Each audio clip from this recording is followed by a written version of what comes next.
ami site internet info actu buzz dal leen ak jàmm seen tënkum xibaar li ci gën a fës nag dañ koy doore kàddu yi nga xamante ne kii di maître Bamba Cissé daal dina koy yëkkati moom nag la mu daal di xam ne rek pare na nag pour déposer ci kanamu tribunal administratif bi nag ab refus de liberté maanaam daal ginnaaw décision bi nga xamante ne rek DGI daal dina koy jël moom mi nga xamante ne rek moom mooy saytu wàllum parrainage jëmale ko nag ci ay formulaire am moom nag la mu daal di xam ne rek moo di ne moom ak ay naataangoom nag pare nañ rek pour empêcher mbir mu nu mel ginnaaw bu ñu gisee ne rek ñi nga xamante ne ñoom ñooy DGI dafa taxaw publiquement rek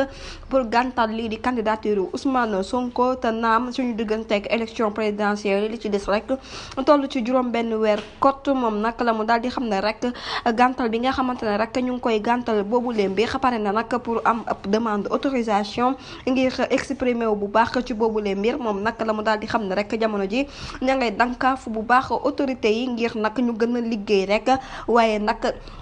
seppi gi nga xamante ne rek pare nañ nag pour seppi leen ko ci boobule situation duñu ko nangu tey duñu ko nangu ëllëg dinañ ci dox seen kémt lay kàttan du ñàkk rek dinañ ci ñëwaat ci yeneen i jotaay xabaar jërë ngeen jëf ci teewlu bi bu leen fàttee abonné bés cloche de notification ngir amaat yeneen i info